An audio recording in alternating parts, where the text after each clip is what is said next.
Peggy 18.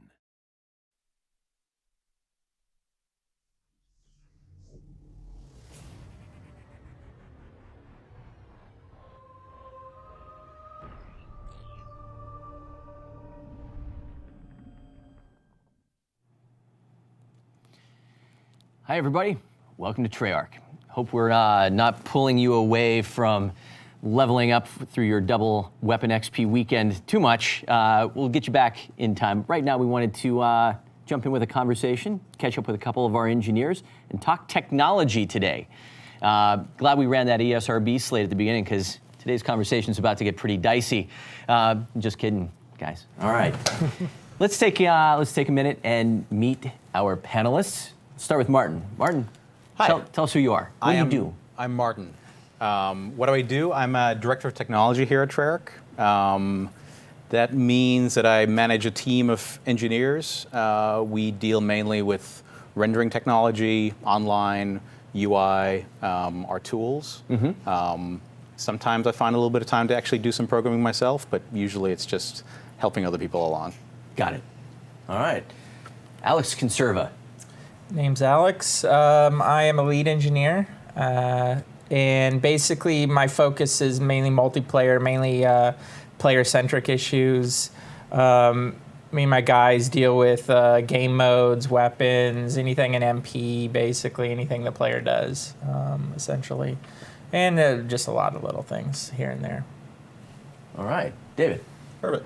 I'm a senior software engineer over here. I specialize in AI and animation systems.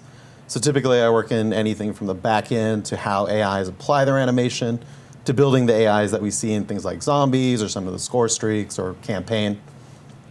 Yeah. All right. James, lay it on us. I'm James Snider. I'm a technical director here also. I mostly work on the campaign side of the game, and we do a lot of stuff like physics and animation, AI. Those are the major things that I'm involved with. Okay. Now, if you guys could, it sounds like you work in a lot of different pockets of engineering. Like, if you could, tell us a little bit about your individual backgrounds and kind of how you came to apply that to game development. Because, I don't know, usually, shouldn't you be sending rockets into space or something? I believe you did at one point, right, David? Yeah, so I started my career at the NASA Jet Propulsion Laboratory, working on the Curiosity mission. No big deal. Just space stuff. Yeah, it was easier than getting in games, unfortunately. So I did that while trying to get into games, did more education alongside that. But I apply some of those things that I learned there to some of the stuff we do here. Typically, I did a lot of data management for the ground systems, and we deal with a ton of assets. So there's a lot of nice sort of reuse of database techniques that I learned there that we use here. That's interesting. I would never have imagined that like JPL primed you for game development like that. Yeah, just a little bit. Yeah. I mean, if you have to make something and ship it once and it has to work perfectly, that's sort of what we have to do here every 2 to 3 years. No pressure. Yeah. All right. Martin, let's come back to you. I've wanted to make games ever since I was 6 years old. My cousin stayed with us for the summer, and he gave me an old ZX Spectrum computer, and he told me how to make a beeping noise. And from that point onwards, I was pretty much hooked. I started at Treyarch when I was 19 years old as an intern. No, actually, I was 18 years old. And I've been here on and off, but here for about 15 years now, since I started as an intern. I don't know what really prepared me for games. It's just something I've been doing for a long time.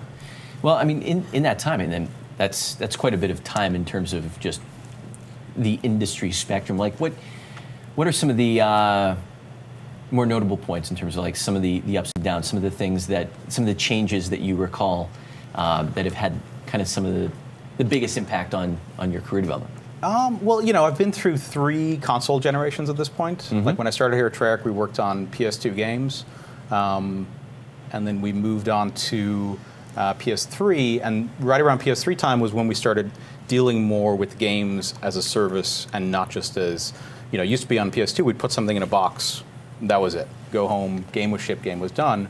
Around PS3 time when we started working on more online games, and right at the end of that generation, it was almost exclusively online. Like now you were shipping a game and then supporting it for years or multiple years after that. So that has changed a lot of how we think about the development process. Well, in terms of games going online and sort of like always on kind of mentality, like how has that changed your day to day? How's your life different now than pre PS3? There's no time when we're not working on the game. So because the game is live and because it's a living thing that we work on, 24/7, there's always the possibility of problems happening. So you pretty much have to be ready at any point to deploy fixes or address problems or deal with things that are coming in. We need to learn how to filter, what's a major problem we need to jump on right now, what's something we need to kind of, work on and analyze and see what the actual causes are. It really changes how we structure the teams and how we plan the development, because it's not just get it shipped and then you're done. It's like we have to get it shipped, but as we're preparing to ship it, we're also working on the technologies and the techniques for how we're going to support that for the next few years. Got it. Alex, lay it on us. Well, answer all the same questions. Go. So, I remember kind of like Martin, I got involved in computers at an early age, just here and there, various times. It was something my dad was always into, and so I got interested in computers. Kind of I'd consider an early age. I was in high school. I knew I wanted to be a computer programmer. I knew I wanted to be a software engineer. So I went to school for that. Made that pretty easy. But the thing is, a lot of people don't realize who aren't software engineers. There's a broad spectrum of things you can do after you with a software engineering degree, programming. There's a lot of different things. You can be working at JPL. You could be working on video games. But I didn't realize. I had no idea what I wanted to do, and I didn't even. For as much video games as I played when I was growing up, like we all did, I didn't even consider it a career. Like it just wasn't. Like I still remember the day. It was kind of like a eureka moment for me. I was just talking to a friend in class, and this was like almost, I think, my second to last semester of school. And he was like, and I was all like, yeah. So what are you thinking about doing when you get out? And he was like, I'm gonna go into games. And then right then it was like, wow. And then I realized I was going to go into games then too. I'm going to go into games and it was exactly that statement in my head. It was like a light bulb or a bell rung or something. But so I was luckily enough, I had a friend that actually had a job in a video game company when I was graduating, and I was able to get an interview, and I was lucky enough to get my foot in the door, which is very hard to do, especially back then. There wasn't like right now. There's a lot of schools. There's a lot of opportunities where there's actual channels that people can go through if they want to get into working on video games. But a while ago, it was just like who you knew, and you kind of had to be in the right place at the right time and get your, just know the right people. And was lucky enough to get in and worked at a small company making a bunch of interesting games for a little while, and then luckily went on to work at Gray Matter, who had done the first Castle Wolfenstein.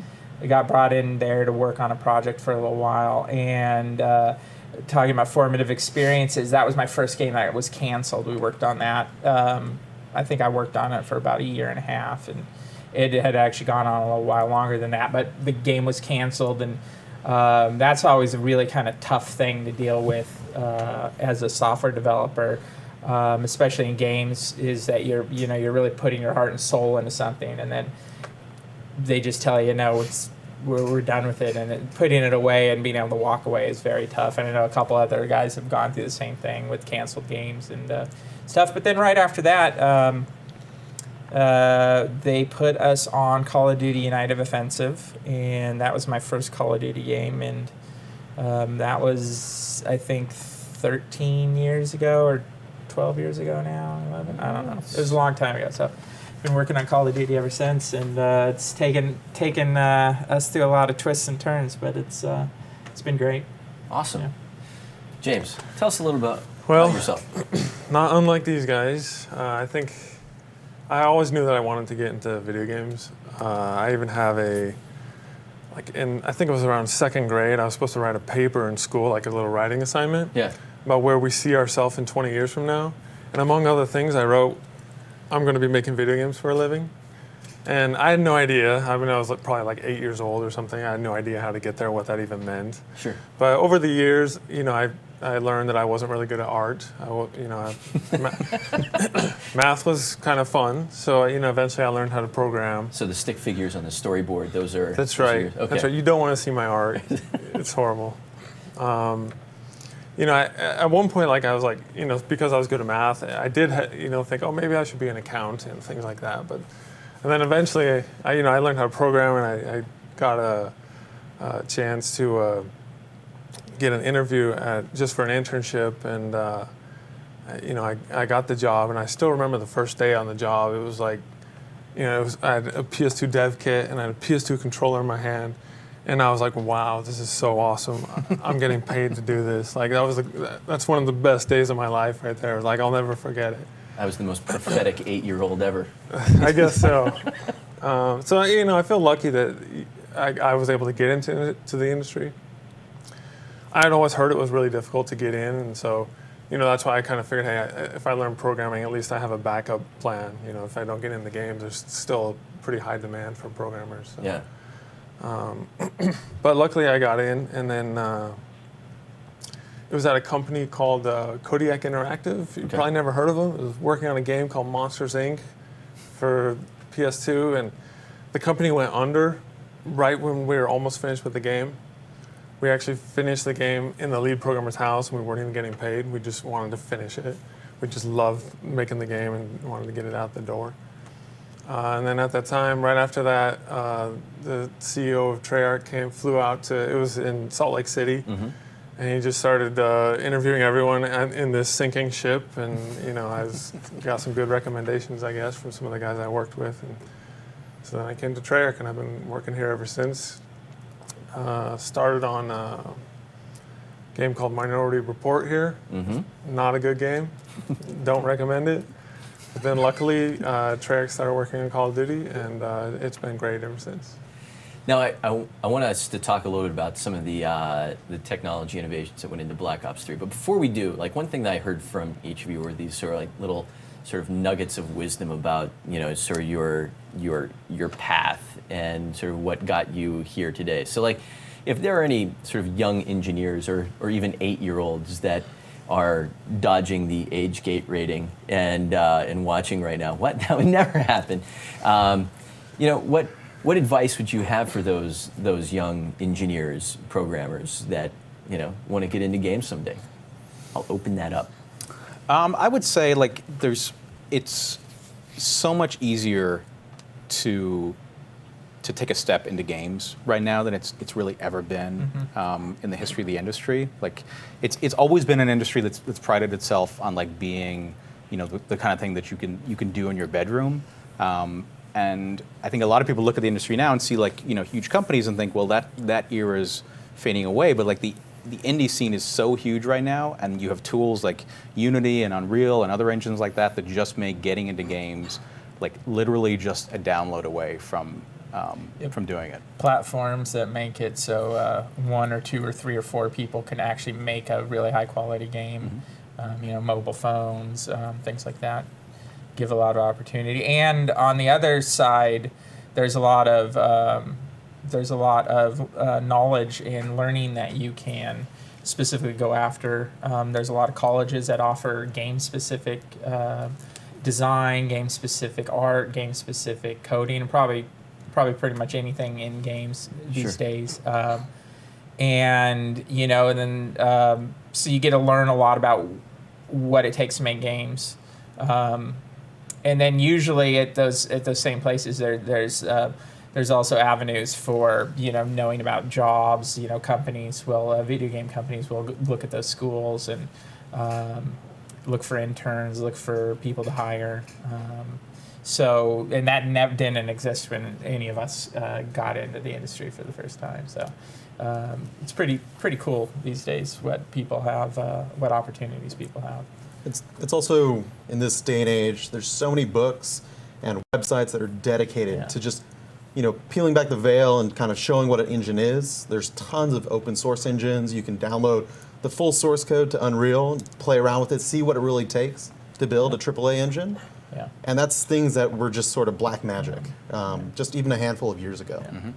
And even if you kind of allude to what David's saying, even if you don't have the opportunity to go to a school that's got a game-specific program, you definitely want to go. I'd say minimum for an engineer these days, you most likely want to go for definitely 4-year comp sci degree. You probably have a really hard time getting in the industry unless you're making games on your own without a comp sci degree these days. But so get that, and even if you can't go to a school that offers a game program, focus on as many courses that you think are related to games as you can get at that school. So always be focused on the end goal of making video games.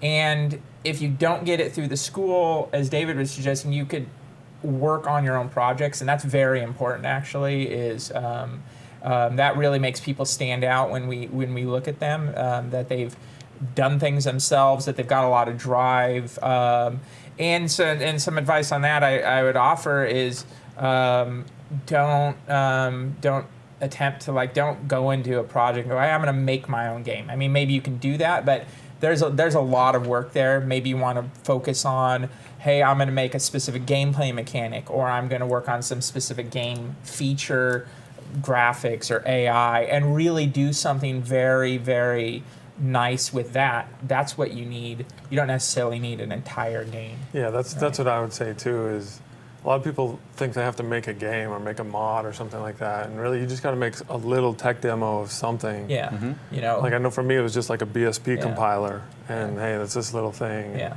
Other people had shaders and stuff like that. Well, that's interesting, because I know that there are a couple guys at the studio that we have hired because they were doing their own thing. Right. I know Trance was working in the mod community, Right. right?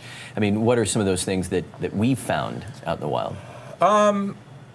Well, in terms of outside of engineering, we definitely have gotten a lot of builders over the years. That's where a majority of our builders have come from, is the community at times, working on old mod tools and making their own stuff, and they made their way into making levels for the game.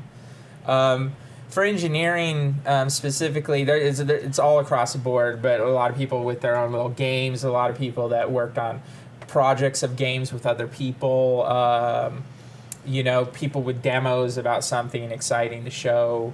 If you just put your heart and soul into something and work on it project-wise, we can tell, everybody knows how much work something took. So, if something's your baby and you've got a passion project and you're doing it, we'd look at that and we go, that thing that guy did, it might not be a full game, but we know that's a complex thing to do, and it's a lot of work involved. So, which is why, because people always say, one thing that people really underestimate is how difficult it is to actually make a game, even on a very simple platform, even if you're trying to really limit what you're trying to do with that game. To make a full game, there's just a lot you really have to do. So it's not entirely worth it all the time for people. Yeah. Even just from some of the interns that we've hired this summer, Yeah. a lot of what pushed them apart from their other students and their peers were things like, one made a 2D physics engine. Other people were writing shaders because that's what they were interested in. It was the stuff they did outside of school that showed how passionate they are.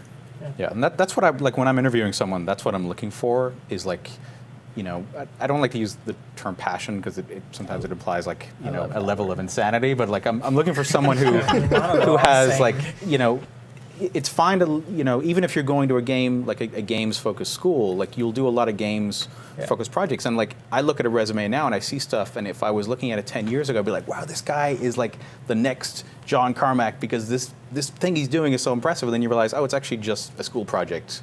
And it looks really cool, but it's not showing anything. Right. It's not showing any initiative on their half, or you want to find someone who cares about computers and have drive is what I'm looking for. Maybe drive is what I'm looking for. Yeah. But I want people who love computing. And as Martin said, we look and see a lot of resumes from the same schools. So when it looks really impressive at first, then we see the same project over and over from students. Then it becomes less impressive as you've seen the 20th version of it. All right. Wow. Well, let's kind of talk about some of the things that you guys and your teams brought to bear for Black Ops 3. So part of this discussion relates to a blog post that we're planning for Monday, where we get into some of the tech that we brought to bear for the game. So for Black Ops 3, I know that, let me toss this out. I'm guessing that when it comes to like the animation system, that's probably somewhere in your world, somewhere over here-ish, maybe. Help me out here, guys. No one wants to take responsibility. Yeah. I mean, if it's for the AI and how that played out, then that's more in my realm. I think for the player, it's more in Alex's realm. Yeah.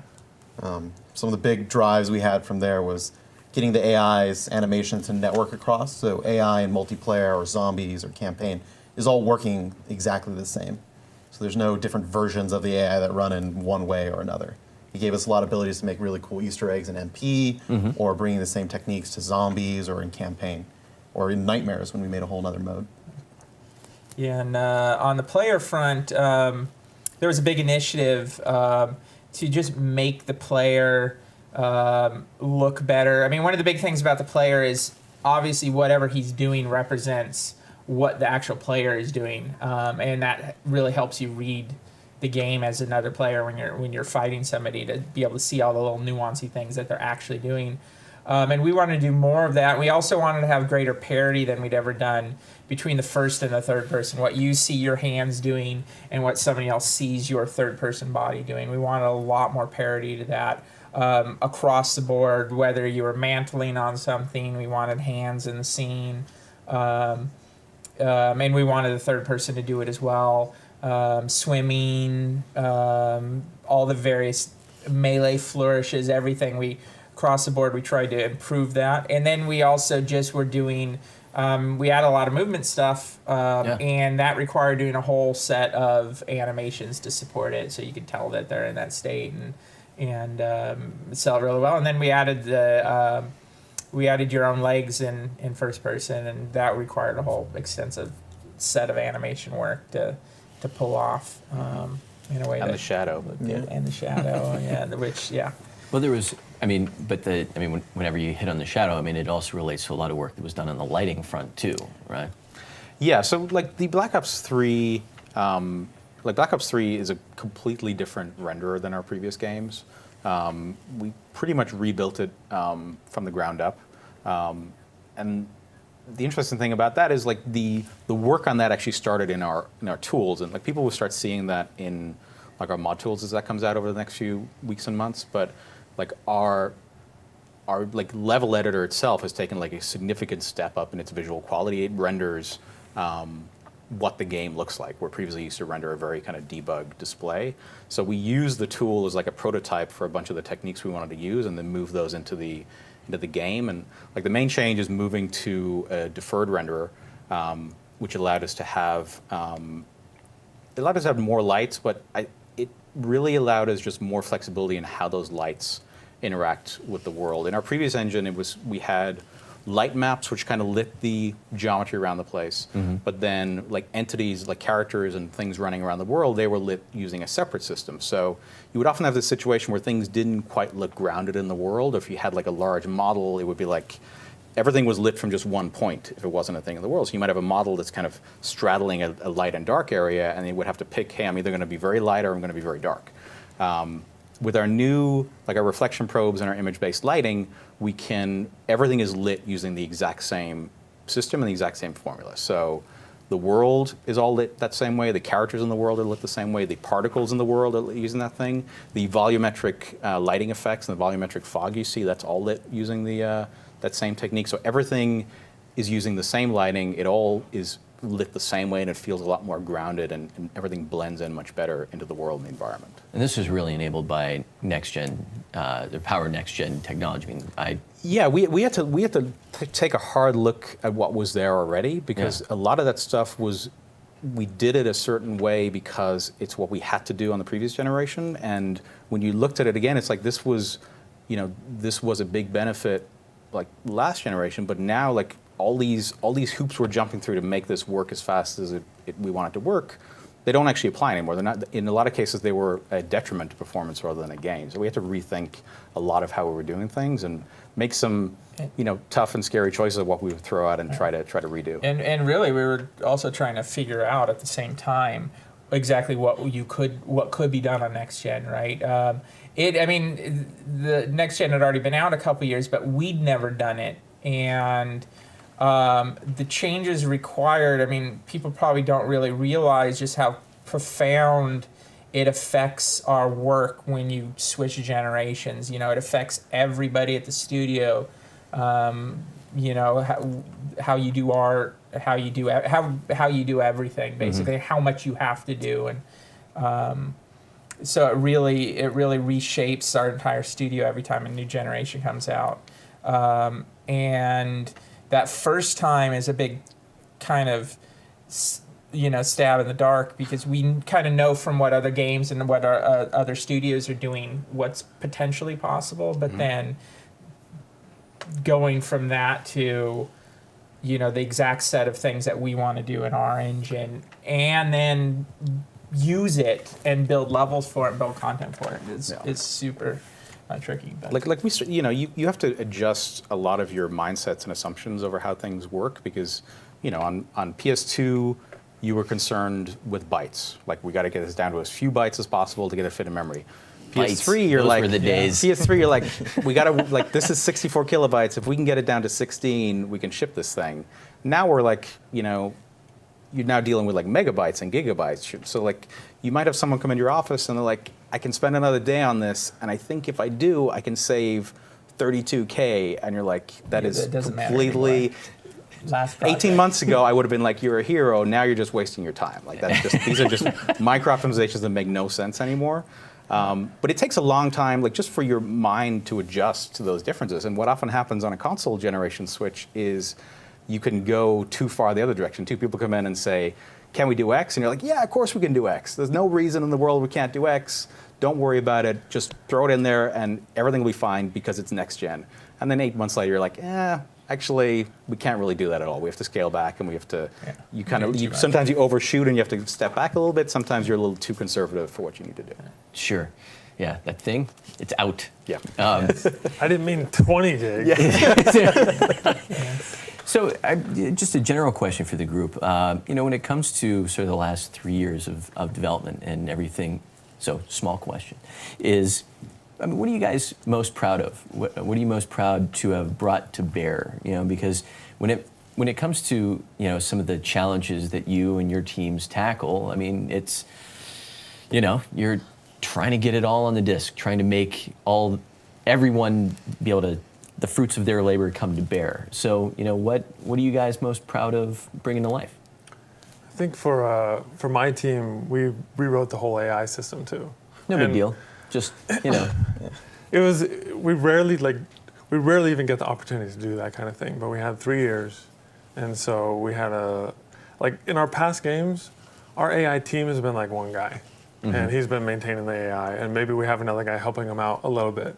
So our AI hasn't got a lot of attention over the years. But last game, we just decided, okay, we're going to go ahead and rewrite this whole thing. And we spent months and months David put in tons of effort along with Samit and some of the others of just brainstorming and talking about it Every day I would go into their office and their whiteboard would be filled with all these kind of drawings and flow charts, and they're trying to figure out this problem to make it more data driven, and the old system we had couldn't do this, couldn't do that, and we want to get it networking friendly and so many things like that. And I'm just really proud of what these guys pulled off with that, because it really helped our AI a lot and made our AI a lot more flexible. It gave our animators a lot more power, a lot more control over the AI system. We can put our AI into, like David mentioned earlier, into MP. We unified the whole engine, so it's been great, and we plan to just take that to the next level, in the future. So that's the thing I'm most proud of. Awesome. And being part of that effort, it was great seeing that the studio is willing to take that risk, right? That's like a once in a generation, once every 10 years sort of thing to change the entire architecture. How something that's been tried and true and shipped in many titles previously and also just being able to push that system way further than what it was able to do before. So we focus a lot. Now we have next gen, we have much more memory. We're building just way more content. Before, creating a new AI was sort of like, oh, that's not really a thing. Even for zombies, they got maybe one AI DLC. Now it's like, oh, we can throw 3 or 4 new AIs every time because it's much easier, much faster. We can have many more people working on the same system simultaneously. Any thoughts? No, I agree. That's What they said. yes, that was one of the best things that we did on the last project. If I had to pick something that my guys worked on, technology-wise, I'd say for sure the player movement. We started on that a long time ago, right at the beginning of the project, and we invested very heavily in that very early on.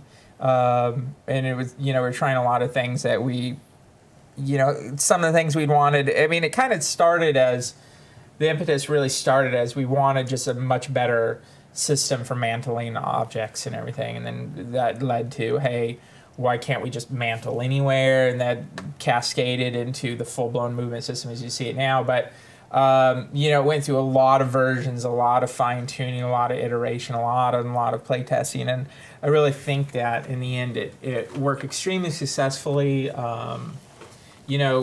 Call of Duty's always prided itself on a really nice, tight control of the character, and that's part of the feel of the game. And adding a whole new movement systems like the boost jumping and the wall running and everything else, and getting them to have that same feeling, and it'll be all in tune and be nice and usable in the game, and with all the other gameplay mechanics was a major feat in both design and engineering. So I think that's if I'm just picking a feature. But the other thing I think that I'm most proud of on this game is I really think we get better at this every single game, but I think our quality level across the board, just all the little touches on everything that we've got, and all the nicely rounded edges to a game. The things that we, 4 or 5 games ago we were, didn't even realize we should be doing, and now we're doing them, and really trying to provide as nice and robust of experience as we can for everybody who's playing, regardless of what they're playing or how they're playing, or like, for instance, whether they like making art and they're going to be making camos and emblems, or whether they want to play zombies or DOA, or we got all these things in the game, and they're all very high quality, and they're all very well rounded, and it just feels great to be able to make that level of quality at the end of the project. So I think that's the thing I'm most proud of overall. Excellent. I have a lot of things. A lot of it is like kind of behind the scenes stuff. What's that? I'm getting ready. Just lay it on me. There's a lot of behind the scenes stuff that people never really see, and oftentimes if you see it, it means something went wrong. But the UI team and the online team made such strides in allowing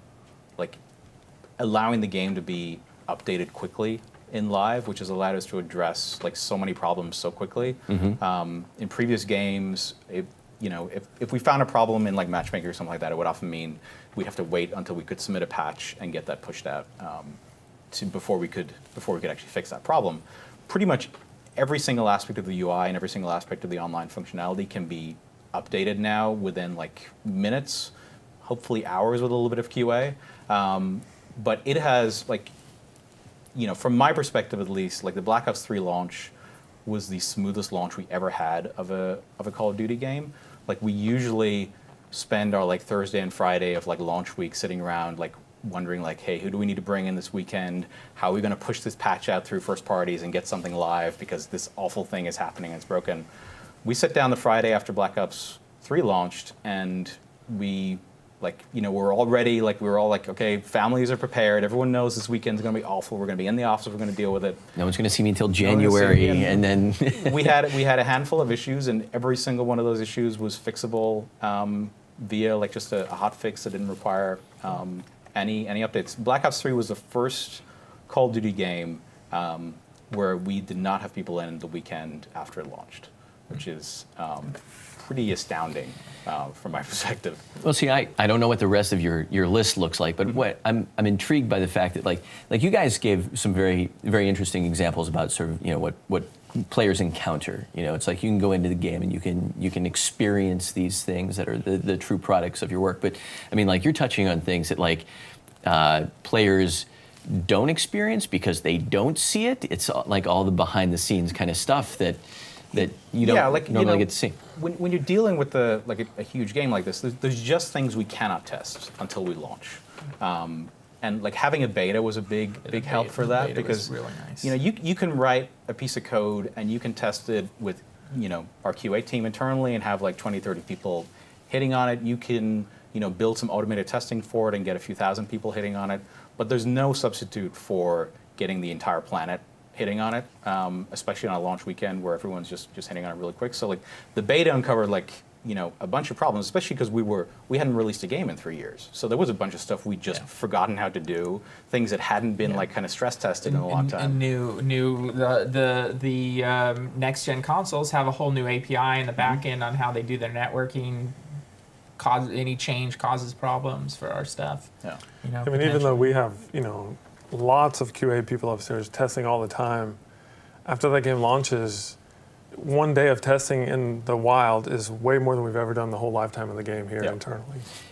Someone threw out, I don't know how real this stat is, but basically, like, if everyone in the building played the game 24/7 for 3 years, it would amount to like the first hour that the game is on sale. You know, I mean, it's just some ungodly factoid like that.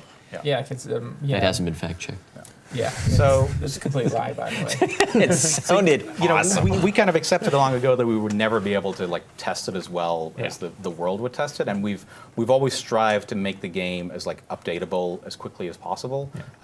Sometimes, you know, breaking a few rules with first parties as we go, but that's all in the past now. We don't do that. So you know, I'm just super proud that we got to the point we are right now, where we can just like, there's so much we can do so quickly to just like keep the experience as positive as possible for people. Yeah, because you know, the thing about all the services and things that Martin's talking about are just, you know, to let people know, it's like, you know, just people connecting to the game, people connecting to our back end, which is called Demonware, if anybody knows, is getting your stats and, you know, getting all the information and seeing other people's emblems when you see them in your friends list. All that information it requires us to, your game basically, talk to these massive back-end servers that track all this data and can provide the information for you.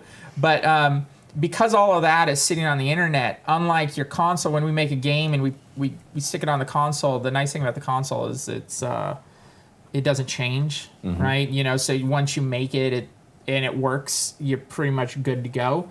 Well, the internet's this living, breathing thing that's always changing and always fluctuating, and connections are getting better and getting worse, and you know, times of day and the amount of people and the amount of traffic on the internet as a whole really change things up, and it requires a big team, in fact, to kind of keep the game going continuously, and that's kind of what Martin was talking about in terms of making it smooth and making it easy. Is there was no, like, you know, that all of that was pretty much good to go right out of the gate and running fairly smoothly. So it was something new for this game, right? Where you could actually play cross-region this time, people from other countries and other languages. We used to geo-lock some regions, but yeah, Right. like it was, we're trying to reduce that as much as possible. Like, we want just as many people playing, and sacrifice some gameplay stuff to make that possible.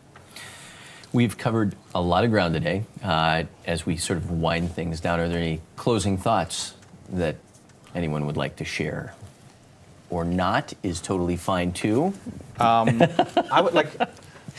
I gotta mention one other thing I'm proud of, because I'm pretty sure. What, I'm not. Alex, I can talk. I got a lot. Well, the funny thing is, I have so many guys and like so many people who work for me on my team that I am in the useful position to be able to, you know, take pride in all this work without even take any actual responsibility for the mistakes that happen. They can take responsibility for the mistakes. So, but I believe our like order independent transparency is pretty much a like first in the video game industry. I don't think we've looked and we can't find any other game that's doing it. For anyone who, our game will, when you draw like transparent effects like glass and particles, like it's often very difficult to get them to sort correctly. And you go back to any of our previous games, pretty much any game in the world, like you'll find a situation where you can throw a smoke grenade, and that smoke grenade will appear either in front of a piece of glass that it shouldn't be appearing in front of, or appear behind a piece of glass that it shouldn't be appearing behind of. It's a very minor thing in the grand scheme of things, but it drives graphics engineers insane. Graphics geeks, they're really up in a tizzy about it.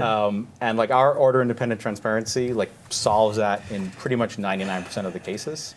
Translating that for the layperson, it looks really good. It looks really good. Almost all of the time. Almost all the time.